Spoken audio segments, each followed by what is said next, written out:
Good morning. Today we are going to discuss a new section, hydrostatic forces on surfaces. We have already mentioned about the branch hydrostatics. It is the study of pressure exerted by the liquid at rest. When a static mass of liquid comes in contact with a surface, either plane or curved, a force is exerted by the liquid on the surface, which is known as total pressure. The point of application of the total pressure on the surface is known as center of pressure.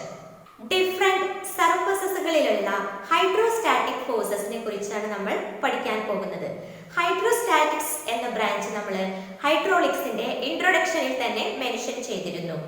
റെസ്റ്റിലുള്ള ലിക്വിഡിനാൽ excite ചെയ്യപ്പെടുന്ന പ്രഷറിനെ കുറിച്ചുള്ള പഠനമാണ് hydrostatics. ഒരു static mass of liquid എപ്പോഴെങ്കിലും ഒരു സർഫസുമായിട്ട് കോണ്ടാക്റ്റിൽ വരുമ്പോൾ അവിടെ ഒരു force excite ചെയ്യപ്പെടുന്നുണ്ട്. ഈ ഒരു ഫോഴ്സിനെ പറയുന്ന പേരാണ് ടോട്ടൽ പ്രഷർ. നമ്മളൊരു സർഫസിനെ കുറിച്ച് പറഞ്ഞല്ലോ, ഈ സർഫസ് പ്ലെയിൻ ആവാം അല്ലെങ്കിൽ കർവ്ഡ് ആവാം. സർഫസിൽ ടോട്ടൽ പ്രഷർ ആക്ട് ചെയ്യുന്ന പോയിന്റിനെ പറയുന്ന പേരാണ് സെന്റർ ഓഫ് പ്രഷർ. ഫ്ലൂയിഡ് റെസ്റ്റിലാകുമ്പോൾ ആ ഫ്ലൂയിഡിന് ഒരിക്കലും ഒരു ടാൻജൻഷ്യൽ ഫോഴ്സസ് ഉണ്ടാകുന്നില്ല. അതുകൊണ്ട് തന്നെ ടോട്ടൽ പ്രഷർ സർഫസിനെ നോർമൽ ആയിട്ടാണ് ആക്ട് ചെയ്യുന്നത്. So we can define total pressure as the product of intensity of pressure and area.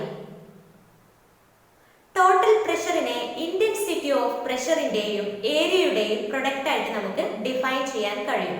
ഒരു സ്റ്റാറ്റിക് ഫ്ലൂയിഡില്, റെസ്റ്റിലുള്ള ഒരു ഫ്ലൂയിഡില് ഒരു സർഫസ് വരുമ്പോഴാണ് അവിടെ ഈ ഫ്ലൂയിഡ് കൊണ്ട് ഒരു ഫോഴ്സ് എക്സൈറ്റ് ചെയ്യപ്പെടുന്നത്, അല്ലെ? അതുകൊണ്ട് തന്നെ ഈ ഇമ്മേഴ്സ്ഡ് സർഫസിന്റെ പൊസിഷൻ നമുക്ക് വ്യത്യസ്ത രീതിയിൽ കൺസിഡർ ചെയ്യേണ്ടതുണ്ട്. Those are listed here: horizontal surface, vertical surface and inclined surface. So first we can look total pressure on the horizontal surface. Consider a horizontal surface is immersed in a liquid of specific weight, small letter w.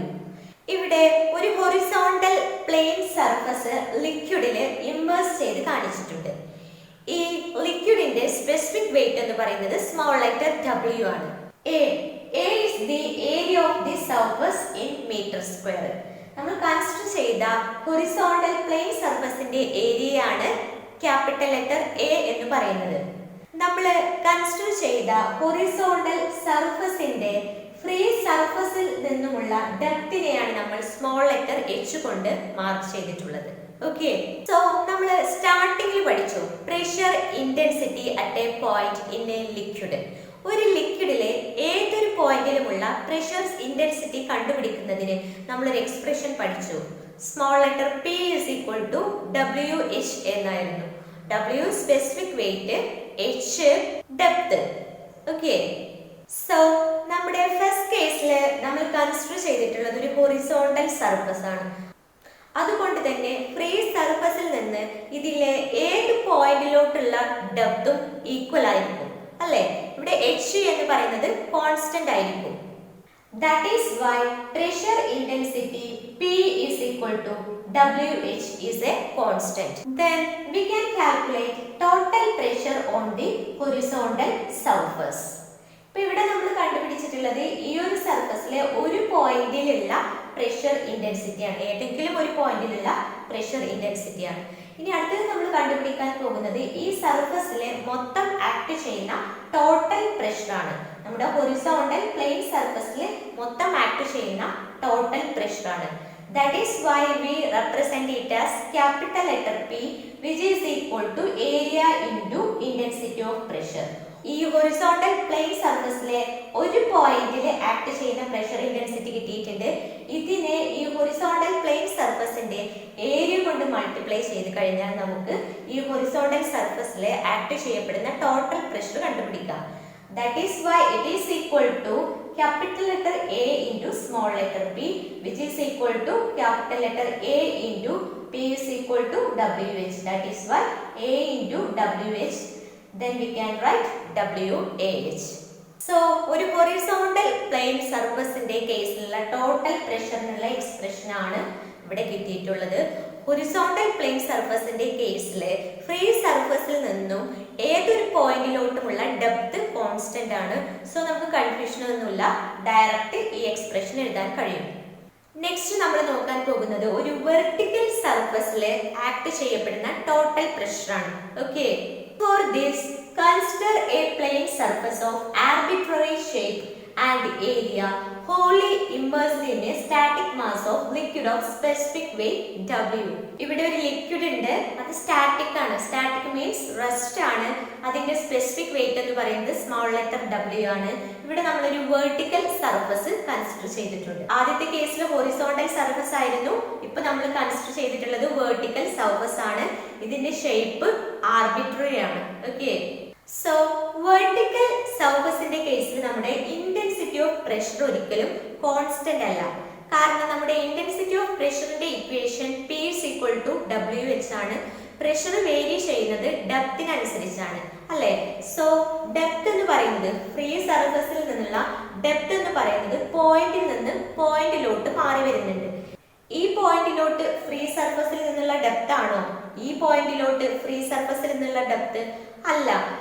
So ഇവിടെ depth പോയിന്റിനനുസരിച്ച് മാറിക്കൊണ്ടേയിരിക്കുന്നു. അതുകൊണ്ട് തന്നെ നമ്മുടെ intensity of pressure is not constant. അതുകൊണ്ട് തന്നെ നമുക്ക് മറ്റൊരു parameter define ചെയ്യേണ്ടതായിട്ടുണ്ട്, x bar, which is the depth of center of gravity of the area from free liquid surface. Liquid സർഫസിൽ നിന്ന് ഏരിയയുടെ സെന്റർ ഓഫ് ഗ്രാവിറ്റിയിലോട്ടുള്ള ഡെപ്തിനെയാണ് നമ്മൾ എക്സ് ബാർ എന്ന് പറയുന്നത്. ഇത് നമ്മളൊരു ആർബിട്രറി ഷേപ്പ് ആണെന്ന് പറഞ്ഞു, ഏത് ഷേപ്പും ആകും. ഈ ഷേപ്പിന്റെ സെന്റർ ഓഫ് ഗ്രാവിറ്റിയിലോട്ടുള്ള ഡെപ്തിനെ, ഫ്രീ സർഫസിൽ നിന്നുള്ള ഡെപ്തിനെയാണ് നമ്മൾ എക്സ് ബാർ കൊണ്ട് നോട്ടേറ്റ് ചെയ്തിട്ടുള്ളത്. ഓക്കെ, സോ ഇവിടെയും നമുക്ക് ടോട്ടൽ പ്രഷറിനുള്ള ഒരു എക്സ്പ്രഷൻ കണ്ടുപിടിക്കേണ്ടതായിട്ടുണ്ട്. For this consider a horizontal strip of thickness dx, width b and a vertical depth of capital letter X below the free surface of liquid. Total പ്രഷറിന്റെ expression കണ്ടുപിടിക്കുന്നതിന് വേണ്ടിയിട്ട് നമ്മൾ ഇവിടെ ഒരു ഹൊറിസോണ്ടൽ സ്ട്രിപ്പ് കൺസിഡർ ചെയ്തു. അതിന്റെ thickness dx ആണ്. ഈ ഒരു സ്ട്രിപ്പിന്റെ വിഡ്ത്ത് എന്ന് പറയുന്നത് b ആണ്. അതുപോലെ ഫ്രീ സർഫസിൽ നിന്നും x ഡെപ്തിലാണ് ഇത് ലൊക്കേറ്റ് ചെയ്തിട്ടുള്ളത്. ഈ ഒരു തിക്നെസ് dx എന്ന് പറയുന്നത് വളരെ സ്മാൾ ആണ്. അതുകൊണ്ട് തന്നെ ഈ സ്ട്രിപ്പിന് നമുക്ക് പ്രഷർ ഇന്റൻസിറ്റി കോൺസ്റ്റന്റ് ആയിട്ട് എടുക്കാൻ കഴിയും. Then intensity of pressure on this strip is equal to specific weight into depth. h ആണ് വരേണ്ടത്. ഇവിടെ നമുക്ക് h ന്റെ പകരം x ആണ്. That is why intensity of pressure on this strip is equal to W into x. Okay. അതായത് ഇപ്പൊ നമുക്ക് കിട്ടിയിട്ടുള്ളത് സ്ട്രിപ്പിലുള്ള ഒരു പോയിന്റിലുള്ള പ്രഷറാണ്. Okay, then pressure intensity on the strip. ഈ സ്ട്രിപ്പില് മൊത്തമായിട്ടുള്ള പ്രഷർ കിട്ടുന്നതിന് നമ്മൾ എന്ത് ചെയ്യണം? ഇന്റൻസിറ്റി ഓഫ് പ്രഷറിനെ ഈ സ്ട്രിപ്പിന്റെ ഏരിയ കൊണ്ട് മൾട്ടിപ്ലൈ ചെയ്യണം. ഓക്കെ അല്ലേ? Then we can write WX into ഈ ഒരു സ്ട്രിപ്പിന്റെ ഏരിയ എന്ന് പറയുന്നത് ഇതിന്റെ വിഡ്ത്ത് b ആണ്, തിക്നെസ് dx ആണ്. Then area is equal to b into dx. Then pressure on strip is equal to Wx into b dx.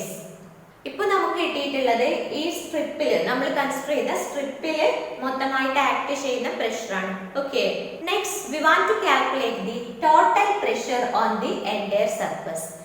So ഇനി നമുക്ക് ഈ എൻറ്റയർ സർഫസിലുള്ള ടോട്ടൽ പ്രഷർ കണ്ടുപിടിക്കണം.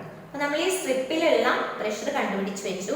ഇനി ആ വാല്യൂവിനെ നമ്മൾ എന്ത് ചെയ്യണം? ഇന്റഗ്രേറ്റ് ചെയ്യണം. ഓക്കെ, അപ്പൊ നമുക്ക് ഇപ്പൊ കണ്ടുപിടിച്ച ഈ സ്ട്രിപ്പിലുള്ള പ്രഷറിനെ dP എന്ന് നൊട്ടേറ്റ് ചെയ്യാം. Okay, then total pressure on entire surface capital letter P is equal to integral dP, then which is equal to integral ഈ dP യുടെ വാല്യൂ ഇവിടെ സബ്സ്റ്റിറ്റ്യൂട്ട് ചെയ്യുക, Wx into b dx. Then taking outside specific weight, small letter w, integral x b dx. Integral x b dx എന്നുള്ള ടേമിന് പകരം നമുക്ക് ax bar എന്ന് substitute ചെയ്യാം. അത് സർഫസ് ഏരിയയുടെ മൊമെന്റ് ആണ്, ലിക്വിഡ് ലെവലിനെ ബേസ് ചെയ്തിട്ടുള്ള സർഫസ് ഏരിയയുടെ മൊമെന്റ് ആണ്. So we can substitute integral x b dx ax bar. So so ഇവിടെ W പുറത്തെടുത്തിട്ടുണ്ടായിരുന്നു, ഇത്രയും ഒരു പോർഷനെ നമ്മൾ AX bar എന്ന് സബ്സ്റ്റിറ്റ്യൂട്ട് ചെയ്തിട്ടുണ്ടായിരുന്നു. So total pressure on entire surface is equal to WAX bar. Okay, so നമുക്ക് ഇങ്ങനെ ഒരു എക്സ്പ്രഷനിൽ എഴുതാം, P is equal to WA1 x1 plus A2 x2 plus etc. അതായത് നമ്മുടെ ഈ ടോട്ടൽ സർഫസിനെ നമ്മൾ ഫൈനൈറ്റ് നമ്പർ ഓഫ് സ്ട്രിപ്സ് ആയിട്ട് ഡിവൈഡ് ചെയ്യുക, എന്നിട്ട് ഓരോന്നിന്റെയും സെപ്പറേറ്റ് കണ്ടുപിടിച്ചിട്ട് ആഡ് ചെയ്താൽ മതി. ഓക്കെ, സോ നമ്മളിപ്പോൾ കണ്ടുപിടിച്ചത് വെർട്ടിക്കൽ സർഫസിൽ ആക്ട് ചെയ്യുന്ന ടോട്ടൽ പ്രഷറിനുള്ള എക്സ്പ്രഷൻ ആണ്. Next, we want to calculate the center of pressure for a vertical plane surface. അടുത്തതായിട്ട് നമുക്ക് വെർട്ടിക്കൽ പ്ലെയിൻ സർഫസിന്റെ കേസിൽ എവിടെയായിരിക്കും സെന്റർ ഓഫ് പ്രഷർ എന്നാണ് നോക്കേണ്ടത്. ഓക്കെ, ഹൊറിസോണ്ടൽ സർഫസിന്റെ കേസിൽ ടോട്ടൽ പ്രഷർ സെൻട്രോയിഡിലൂടെ അല്ലെങ്കിൽ സെന്റർ ഓഫ് ഗ്രാവിറ്റിയിലൂടെ തന്നെയാണ് പാസ് ചെയ്യുന്നത്. അതുകൊണ്ട് തന്നെ നമുക്ക് സെന്റർ ഓഫ് പ്രഷർ സെപ്പറേറ്റ് എത്ര ഡെപ്തിലാണെന്ന് കണ്ടുപിടിക്കേണ്ടി വരുന്നില്ല. എന്നാൽ ഒരു വെർട്ടിക്കൽ സർഫസിന്റെ കേസിൽ centre of pressure does not coincide with centroid of the area. എന്നാൽ ഒരു വെർട്ടിക്കൽ സർഫസിന്റെ കേസിൽ സെന്റർ ഓഫ് പ്രഷർ സെൻട്രോയിഡിലൂടെ അല്ല പാസ് ചെയ്യുന്നത്. സെന്റർ ഓഫ് പ്രഷർ പാസ് ചെയ്യുന്നത് സെൻട്രോയിഡിന്റെ ബിലോ ആയിട്ടാണ്. വെർട്ടിക്കൽ സർഫസിന്റെ കേസിൽ നമ്മൾ ഓൾറെഡി ഡിസ്കസ് ചെയ്തു, പ്രഷർ ഇന്റൻസിറ്റി പോയിന്റിൽ നിന്ന് പോയിന്റിലോട്ട് മാറിക്കൊണ്ടിരിക്കുന്നുണ്ട് അല്ലേ. ഇപ്പൊ ഡെപ്ത് കൂടുന്നതിനനുസരിച്ച് പ്രഷർ ഇന്റൻസിറ്റി കൂടി വരുന്നുണ്ട്. അതുകൊണ്ട് തന്നെ സെൻട്രോയിഡിന്റെ ബിലോ ആയിട്ടാണ് സെന്റർ ഓഫ് പ്രഷറിന്റെ ലൊക്കേഷൻ കിടക്കുന്നത്. അഥവാ സെന്റർ ഓഫ് പ്രഷറിലൂടെയാണ് നമ്മുടെ ടോട്ടൽ പ്രഷർ ആക്ട് ചെയ്യുന്നത്. Okay, so in this figure H bar is the depth of center of pressure from the liquid surface. We have to calculate this depth H bar. For this purpose, consider a small strip DE. നമ്മൾ ഈ ഒരു പർപ്പസിന് വേണ്ടിയിട്ട് ഒരു DE എന്നുള്ള small strip consider ചെയ്യുക. ഈ ഒരു സ്ട്രിപ്പിലുള്ള പ്രഷർ അല്ലെങ്കിൽ ഫോഴ്സ് എന്ന് പറയുന്നത് എന്തായിരിക്കും? Pressure intensity into area. Okay, pressure intensity എന്തായിരിക്കും? Small letter W into H ആണ് വരേണ്ടത്. ഇവിടെ ആ ഡെപ്ത് നമുക്ക് X അല്ലേ തന്നിട്ടുള്ളത്, അപ്പോൾ WX ഇൻറ്റു ഈ ഒരു സ്ട്രിപ്പിന്റെ ഏരിയ എന്താണ്? വിഡ്ത്ത് B യും തിക്നെസ് DX ഉം അല്ലേ. അപ്പോൾ WX ഇൻറ്റു BDX ആയിരിക്കും ഈ ഒരു സ്ട്രിപ്പിലുള്ള പ്രഷർ അഥവാ ഫോഴ്സ് എന്ന് പറയുന്നത്. ഓക്കെ, ഇനി ഈ ഒരു പ്രഷറിന് ലിക്വിഡ് സർഫസ് OOയുമായുള്ള മൊമെന്റ് എത്രയാണെന്ന് നോക്കാം. ഓക്കെ, ദെൻ എന്താണ് മൊമെന്റ് എന്ന് പറഞ്ഞാൽ ഈ പ്രഷർ അല്ലെങ്കിൽ ഫോഴ്സ് ഇൻറ്റു പെർപെൻഡിക്കുലർ ഡിസ്റ്റൻസ് അല്ലേ. അപ്പോൾ പെർപെൻഡിക്കുലർ ഡിസ്റ്റൻസ് എഗെയിൻ എന്താണ് വരുന്നത്? X അല്ലേ. നമ്മൾ ഓൾറെഡി ഇവിടെ പ്രഷർ കണ്ടെത്തിയിട്ടുണ്ട്. ആ value WX BDX into perpendicular distance X which is equal to small letter W X square BDX. Okay, ഇപ്പൊ നമ്മൾ കണ്ടെത്തിയത് ഈ ഒരു സ്ട്രിപ്പിലുള്ള മൊമെന്റ് ആണ് അല്ലേ. അങ്ങനെയാണെങ്കിൽ നമുക്ക് ടോട്ടൽ മൊമെന്റ് കണ്ടുപിടിക്കണം. ടോട്ടൽ പ്രഷർ കൊണ്ടുള്ളത്, ടോട്ടൽ പ്രഷർ കൊണ്ടുള്ള ടോട്ടൽ മൊമെന്റ് കിട്ടുന്നതിന് നമ്മൾ എന്ത് ചെയ്താൽ മതി? ഇപ്പൊ നമ്മൾ ഈ സ്ട്രിപ്പിലുള്ള മൊമെന്റ് കണ്ടെത്തിയല്ലോ, അതിനെ ഇന്റഗ്രേറ്റ് ചെയ്താൽ പോരെ. Okay, then total moment due to total pressure capital letter M is equal to integral this value, that is integral WX square BDX, taking specific weight W outside and into integral X square BDX. Okay, vertical സർഫസിന്റെ കേസിൽ നമ്മൾ ആദ്യം total പ്രഷറിനുള്ള expression കണ്ടെത്തി. അപ്പോൾ നമ്മൾ integral X B D എക്സിനെ first moment of area ആയിട്ട് എടുത്തില്ലായിരുന്നോ? ഇവിടെ ആ ഒരു കേസിൽ വരുന്നത് integral X square B D X ആണ്. സോ ഈ ഒരു ടേം എന്ന് പറയുന്നത് second moment of surface area or area about liquid level. Liquid ലെവലുമായിട്ടുള്ള സെക്കൻഡ് മൊമെന്റ് ഓഫ് ഏരിയയാണ് integral X square B D X. So നമുക്ക് integral X square B D എക്സിന് പകരം I0 എന്ന് കൊടുക്കാം. Then total moment due to total pressure capital letter M is equal to W into I0. According to principle of moments. എന്താണ് principle of moments എന്ന് പറഞ്ഞു കഴിഞ്ഞാൽ, ഒരു സിസ്റ്റം ഓഫ് ഫോഴ്സിന്റെ റിസൾട്ടന്റിന്റെ മൊമെന്റ് നമ്മൾ ഒരു ആക്സിസുമായിട്ട് എടുക്കുക. അത് തന്നെ ആയിരിക്കും കമ്പോണന്റ് ഫോഴ്സിന്റെ മൊമെന്റ് ആ ആക്സിസുമായിട്ട് എടുത്ത് ആഡ് ചെയ്യുന്നത്. ഇതിനെയാണ് നമ്മൾ പ്രിൻസിപ്പിൾ ഓഫ് മൊമെന്റ്സ് എന്ന് പറയുന്നത്. Okay, according to principle of moments, m of total pressure about our free surface OO, we can write m is equal to p into h bar. So we have obtained two values for the moment. M is equal to W I0 and m is equal to p into h bar. Then we can equate those two values. W I0 is equal to p h bar, where p is the total pressure on the surface and h bar is the depth of center of pressure from liquid surface. So total pressure നമ്മൾ already കണ്ടെത്തിയിട്ടുണ്ട്. അതിന്റെ value ഇവിടെ substitute ചെയ്യുക. W A x bar into h bar. From this h bar is equal to I0 by A x bar. W രണ്ട് ഭാഗത്തു നിന്നും cancel ചെയ്തു പോയി. Okay. Then from parallel access theorem, for moment of inertia, I0 is equal to Ig plus Ax bar square. Then we can substitute instead of I0, Ig plus Ax bar square, where Ig is the moment of inertia about an axis through its centroid or center of gravity and parallel to liquid surface OO. Parallel axis തിയറത്തിൽ നിന്നും നമുക്ക് I0ക്ക് Ig plus Ax bar square എന്നുള്ളൊരു expression ഉണ്ട്. അതുകൊണ്ട് തന്നെ ഇവിടെ I0ക്ക് പകരം നമുക്ക് Ig plus Ax bar square എന്ന് സബ്സ്റ്റിറ്റ്യൂട്ട് ചെയ്യാം. Okay, then we can write h bar is equal to Ig plus Ax bar square divided by Ax bar. Okay, Ig by Ax bar ഇവിടെ എഴുതിയിട്ടുണ്ട്. ഈ രണ്ട് ടേമിലും x ബാറും ക്യാൻസൽ ചെയ്തിട്ട് പോകും. അതുപോലെ എയും ക്യാൻസൽ ചെയ്ത് പോകും. ബാക്കി x bar മാത്രം ഉണ്ടാകും. So final answer h bar is equal to x bar plus Ig by Ax bar. Here it's a tabular column is given for you. ഇവിടെ നിങ്ങൾക്ക് ഒരു ടേബുലാർ കോളം തന്നിട്ടുണ്ട്. അതിൽ ബേസിൽ നിന്ന് സെന്റർ ഓഫ് ഗ്രാവിറ്റിയിലോട്ടുള്ള ഡിസ്റ്റൻസും അതുപോലെ സെന്റർ ഓഫ് ഗ്രാവിറ്റിയിലൂടെയുള്ള മൊമെന്റ് ഓഫ് ഇനർഷ്യയുമാണ് തന്നിട്ടുള്ളത്. So പ്രോബ്ലംസിൽ നിങ്ങൾക്ക് ഇത് വളരെയധികം യൂസ്ഫുൾ ആയിരിക്കും. സോ നോട്ട് ഡൗൺ ചെയ്യുക. Okay, thank you.